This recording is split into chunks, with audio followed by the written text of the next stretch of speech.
Welcome. If you're just joining us, I'm your host, Abhi Kaushik, and coming to you from Salt Lake City, Utah. And we have a great speaker lined up for you today, and that's none other than Christion Sadler.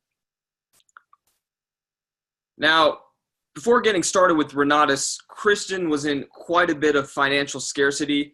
He was in a daily wage job in steel fabrication, and around this time, he had just heard about real estate and the wealth opportunity and the wealth generation and income opportunities that it created.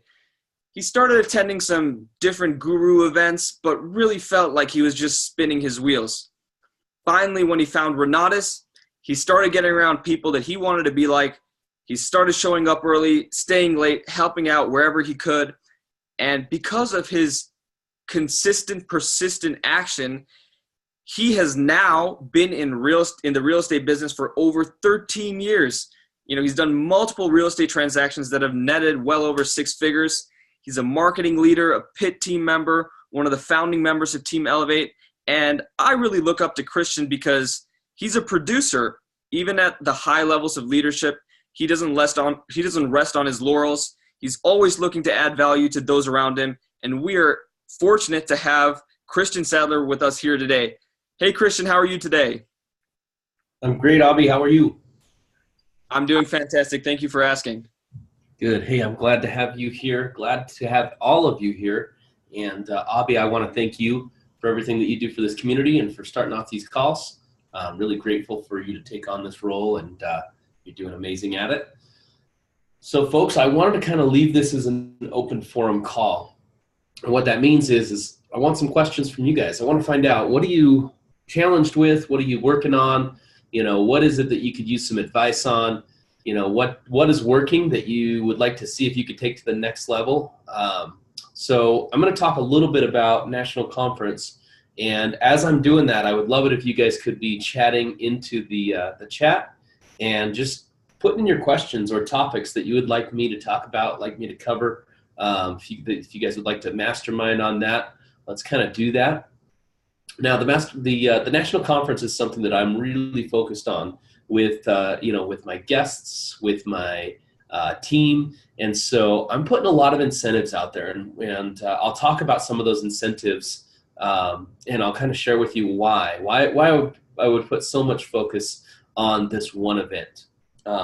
For anybody that's been, you probably already understand. This event can be the difference in your business. It can really take this business from your head to your heart and set a commitment, a renewed commitment in your life. And that goes for whether you've been in the business for 14 years like me, or whether you're brand new. And so this National Conference is something that really helps anchor in the power behind this opportunity. It helps to give you perspective on what people are really accomplishing out there and who's leading the pack, and gives you the opportunity to network with other people that are of like mind to you, that are on the same path to you. Many of them in similar scenarios to you, but then you also get to see the people that are ahead of you, the people that are out there doing just that much more in whatever area it is. And this goes for anybody. Whoever the top income earner is this year on the marketing side of the business is going to meet somebody that is, far exceeding them on the real estate side of the business. And, the people that are out there that are doing tons of real estate transactions are going to meet the people that are not only doing tons of real estate transactions, but also have built a thriving marketing business. And so, building those connections and getting that perspective is super helpful. And I would say that the National Conference can be the difference between a year's worth of activity. Meaning you could put yourself a year ahead of the game by being at the National Conference versus not being there. And so when I know it's that powerful of an event, when I know that it's that important to people, when I understand the emotion that can come from the awards banquet, for example. I'm talking to everybody right now about being at the National Conference. I'm talking to brand new people about being at the National Conference. People that have been to their very first event, I'm already talking to them about the National Conference, and really focused on, getting people there and helping them gain the value And I'm just thinking of people off the top of my head, and then I'm making the phone call. For example, I had my nephew last year kind of working for me for a little bit. I brought him on as like an executive assistant, and anyways, it wasn't quite working the way that I expected. And so I ended that part of, how we work together, because I wanted to make sure I preserved that relationship, with my nephew, sharp kid, just entrepreneur out there, focusing on his goals. And so I just invited him. I said, hey, why don't you come on after the national conference? And he happened to have a conference for another thing that he was going to, but he said, I want to be there so bad. I'm going to see if my mom can go in my place and take notes for me. And, I've been throwing it out as incentives to my team. So let me just check real quick, make sure we've got some questions coming in here. We don't have any questions yet. So guys, part of the reason that I wanted to kind of share what I'm sharing right now is to give you guys time to ask some questions, because this is your time with me. This is the time, if you have questions that you've wanted to ask me, that you've, wanted to get some, perspective on either real estate or marketing, or, what you've got going on, then ask them. And I'm happy to pull up scripts or, whatever it is that we can do, to help you guys build your business. So let me switch back over and talk about some of the incentives that I put in place for national conference. So for example, I've got a guy right now who he's ready to buy his combo. He's a guy that I met through kind of the speaking that I've been doing. His mom has spoke on some of the same stages as me. She knows I do real estate. And she said, you've got to meet my son. He really wants to expand into real estate. And so, we had the opportunity to do a couple of Zoom webinars. We went through, a first exposure, 4 pillars, 5 pillars basically. And then we did a follow-up, just the standard follow-up that you guys would see at a follow-up here in Utah. And he's ready to go, except that he's got all these things going on. So he's going out of state and then, doing some of these things. And he's like, I'm not sure if I want to start now or, once I get back into my normal life. And I really hit with him since the very first conversation, before he saw any exposure. I talked to him about the national conference coming up. And so he keeps asking about it. And I just threw out the incentive to him. I said, Dustin, I'll tell you what, national conference is coming up. I know that you're wanting to be there, and, you can pay to be there. And it's going to really help you make this decision. Like if you have anything that is, holding you back from making this decision, then, be at the national conference. And that is, that'll help make up your mind. However, if you decide to get started now, if you decide to get started before the national conference, when your order clears, I'll reimburse you for your ticket. So you've got to, you got to buy before the national conference for that to be, an offer. And, he's seriously considering, even though he's, just going to be getting back into town, he's seriously considering getting his combo beforehand, because he kind of already knows. And you guys will find this, you're going to have people in the pipeline that already know.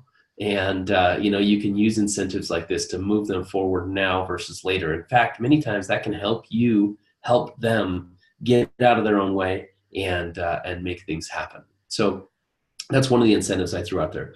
Another incentive that I threw out there to my team is, as we were coming up on the early bird pricing going away, I told my team, I said, I'll tell you what, guys, anybody who can prove to me that they're registered for the national conference and enters a combo order by April 1st, I'm willing to reimburse you for your ticket to the national conference.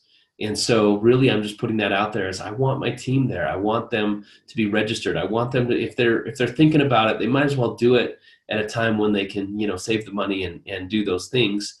And when I say my team, that's anyone within 3 generations of me, right? That anyone that I receive an override commission on, I'm willing to reimburse them because I want to get them there. So I'm putting my money where my mouth is, so to speak, of wanting to get as many people there at the national conference, because there's going to be so many instrumental things that are coming down the pipeline with the release of Helios and, some of the, the other things that are going to be announced at national conference.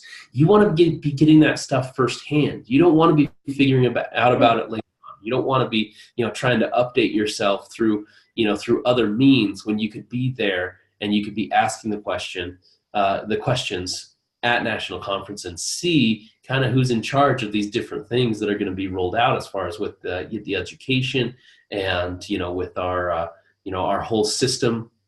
And so that's really a lot of my emphasis right now is national conference. If I have anybody that is on the fence, if I have anybody that I'm starting to have a conversation with and I'm inviting them out, I'm going to start talking to them about national conference right away. Right away, we're going to talk about national conference. So hopefully I gave you guys some time to ask your questions. And I just want to figure out, what is it that I can help you with? How can I guide you? What is it that you're struggling with? What is it that you're thriving with that you want to do better? What are the things that you would like to cover on today's call? So I'm going to flip over here to the chat and we'll see what we've got going on. All right. So Chuck says, getting things going. Chuck, tell me a little bit more about that. When you say getting things going, what do you want to talk about with getting things going?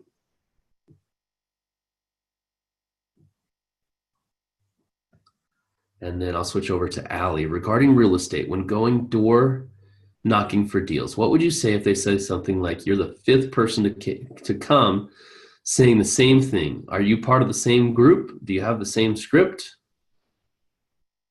I would say, honestly, I don't know who else has been at your door. I definitely, have a team of investors that I'm working with. And that's part of the power behind us is that we have, a lot of resources by working together. So it wouldn't have been anybody that I'm working directly with that would have been here. Are you interested in selling your house? So always follow it up with a question, of course.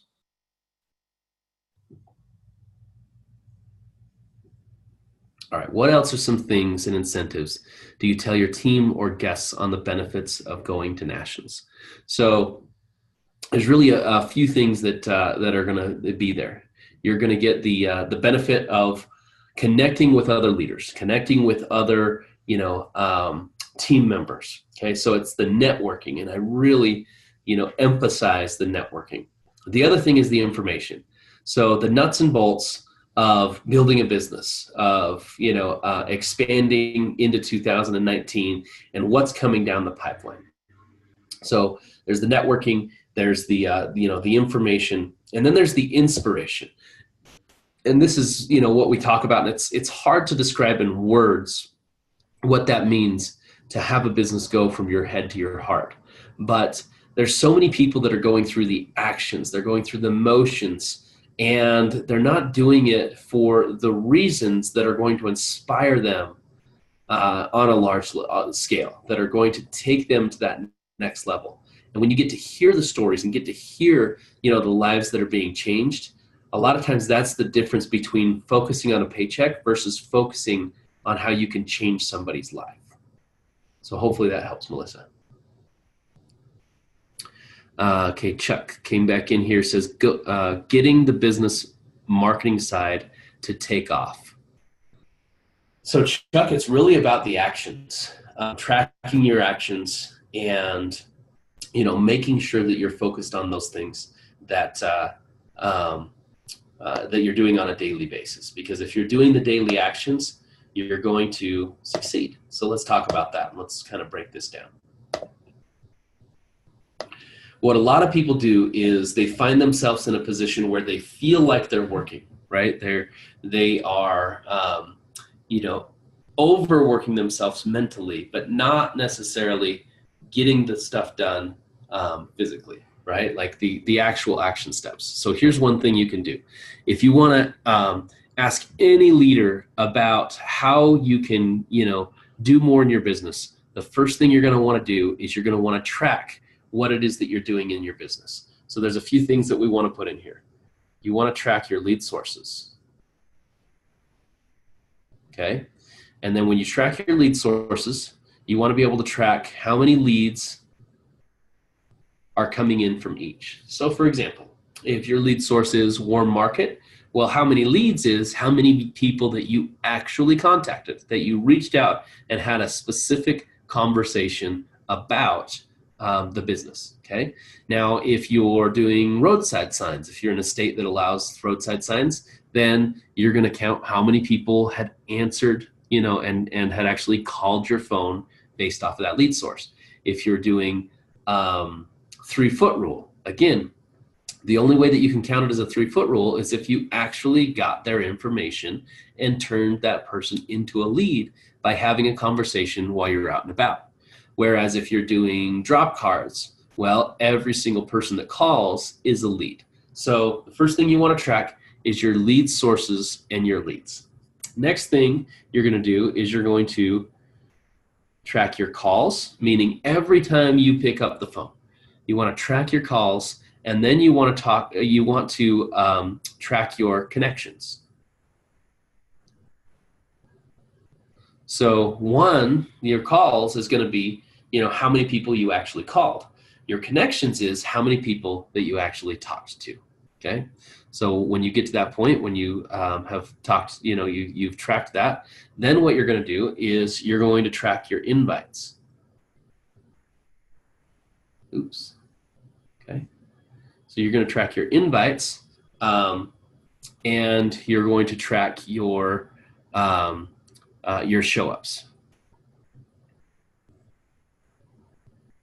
Okay. So how many people did you invite? And then, so obviously calls, connections, and invites is all during the phone call. So what we could do is we could actually erase this right here and turn this back orange, because calls, connections, and invites is all going to be during the call. So lead sources and leads is going to be before the call. Calls, connections, and invites is going to be during the call. And then show-ups, commitments to follow-ups. So follow-up commitments. And then I'm gonna move this stuff around, and then follow-ups. And then what you're going to track is orders.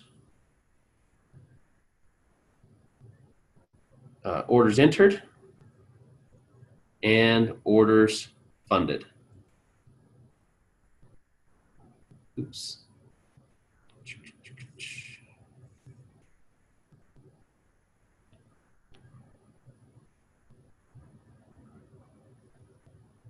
If you'll do this, and I'm talking to Chuck here, but anybody who's wanting somebody to really give them some, clear perspective on their business, the first thing you got to do is run your business. Okay. So do this for a week, do this for a month, do this for a quarter, right? And you're going to have a lot more info to talk about.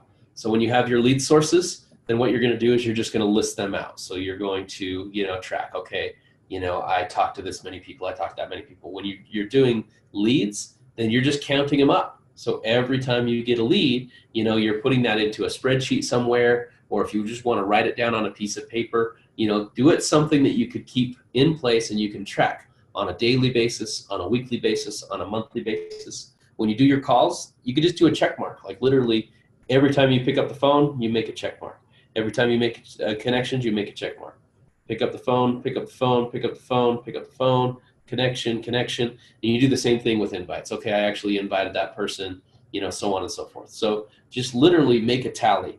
And at the end of the day, add it up, put it into a spreadsheet, keep it somewhere where you can track this information. And it's going to be a lot easier for any leader to help you get things going if they know what you're already doing. Because if you're not in a position where you understand where the lead sources are, how to get the leads, then there's a 10-step training in your back office. And if you go to your back office, you go to the 10-step training, that's going to give you all the step-by-steps in doing that.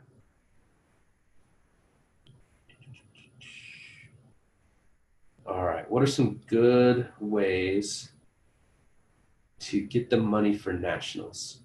Here's one about up against. Money is very tight, credit is tapped out, and I've asked to borrow from, and it is unable to. I'm guessing you're saying who I'm asking to borrow from is unable. Yeah, so I would say there's so many different ways. You got to focus on, what for you is going to be something that will be an option. And the way that you do that is you continually ask yourself, how can I? Now, I'm not sure who's asking this, and if you're out of state and trying to get into Utah, plus buy your ticket, or if you're just trying to buy your ticket. And, quite frankly, I will tell you guys, I'll share with a story. There was a time where I was very similar, and there was actually a national conference, or it was a big national training. It was in Chicago. And this is with a previous company that I worked directly with, Bob. And I was in that position that you're telling me, and I was just in a position where I was maxed out. I was strapped. I didn't know how I was going to do it. And I had a leader come to me, and he just asked, are you coming to, the regional training in Chicago? And I said, absolutely. I don't know how, but I'm going to figure it out. And I just started asking myself this question of, how am I going to do it? How am I going to do it? How am I going to do it? And I literally went on my last dime. I found somebody that I could share a hotel room. There was actually 3 other guys sharing that hotel room. So we shared the cost, and that helped with that. And then I ended up pitching in on gas and driving out there with some people that were driving from Utah to Chicago. So just to kind of give you some perspective on, getting there. And, and then the other thing I did was, I had like a few $100s literally on a credit card. So I put everything out there. I gave myself an extra, $150 to buy food throughout the few days that I was going to be there in Chicago. And I was just down to my last dollar, my last ounce of credit. And it was coming out of that event. It was coming home from that event in Chicago where I had my first $20,000 month.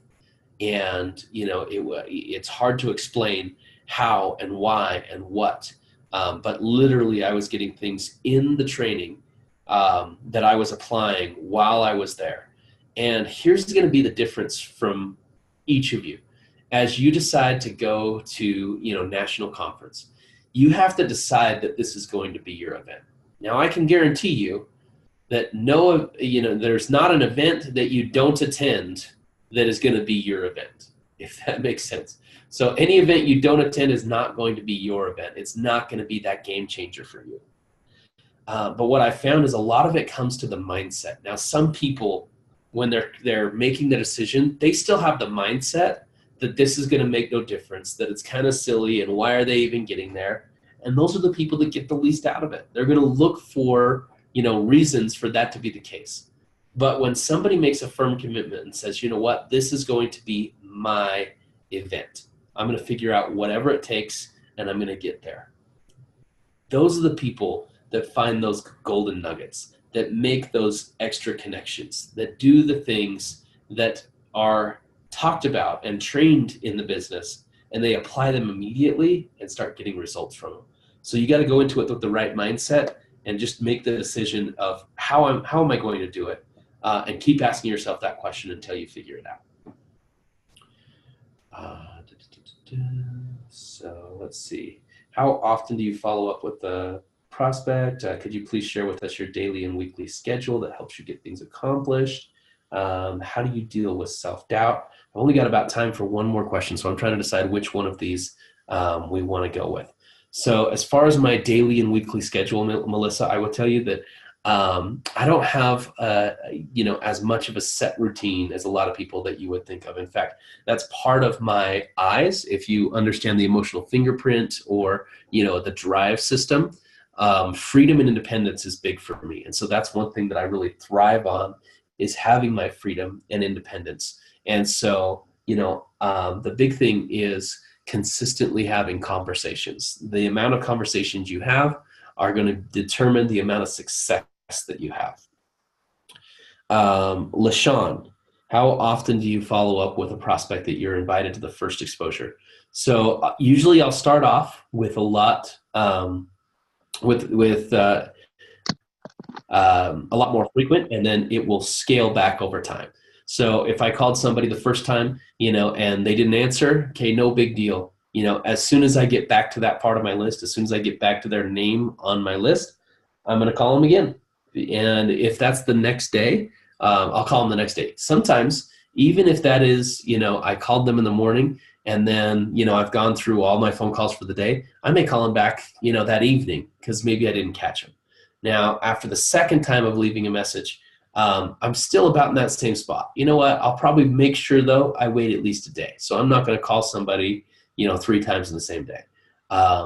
After I've called somebody 3 times, though, then usually I'm going to skip at least a day before I call them again. And then if I still didn't get a hold of them after the 4th call, I'm going to continue to drip on them. About the comp plan, and the reason why a lot of people join Renatus is because of the comp plan. Now, I know some people. All right, somebody came off mute. I'm glad that you're listening to Michael Huggins. That's awesome.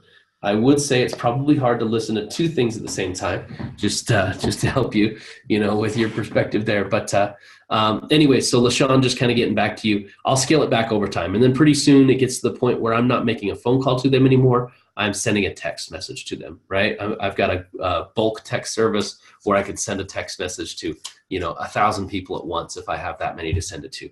And so I'll start dripping on them that way. And, every once in a while, if I have somebody where they've left me their email and their phone number, and I've noticed that I'm not getting any response with their phone number, I'll send them an email that just says, hey, I've reached out to you multiple times on your phone number. You answered my ad. Just wondering, if the number I have is still a good one for you. And so you can do with some of that. And then Sandra, how do you deal with self-doubt? It's going to be there. And the biggest thing that I've found is the way through the way out of self-doubt is through it, meaning action. So you can't think your way out of self-doubt, but you can act your way out of it. And what I mean by that is you can continually go around in circles and you can doubt yourself and you can, get into a negative, thought spiral. And there are definitely, some thought patterns and some exercises that you can do that can move you in the right direction. But what I will say is the fastest path out of self-doubt is action. And even if that is one simple step, I actually went to an event over this last week. I was hanging out with Garrett Gunderson and some of the guys from the Wealth Factory. And we went to this event. There's this guy, he has, 1.8 million subscribers on YouTube. Has built some pretty substantial businesses because of that. And he talked about self-doubt. He talked about some of the things. And one of the things that he said is, when he, a rule that he has for himself is that when he gets an inspired thought, he has to act on it immediately. But he doesn't act on it at 100%. He acts on it at 2%, right? So if you have this inspired thought that you need to call, your top 100, go call 2. Make 2 phone calls, and you'll be surprised at how making those 2 phone calls will pull you out of self-doubt. If you have this thought process that that you need to start putting roadside signs out there, and instead of like, oh, okay, I've got to do this and I've got to do that, just pick up the phone and order some signs, or drive down to the store where you get your signs, your supply store, and buy some signs. And whether it's 1,000 signs or 100 signs, or even if you just buy 5, take that 2% of action, and that's going to move you forward and get you out of self-doubt. So hopefully that helps, guys. I'm going to jump over to the pit team call. Appreciate all of you guys being here. And if there's anything that I can do for you in your business, please reach out to me. Let me know what I can do. And appreciate every one of you. Go out there and make it happen. It's Thriving Thursday. Go thrive.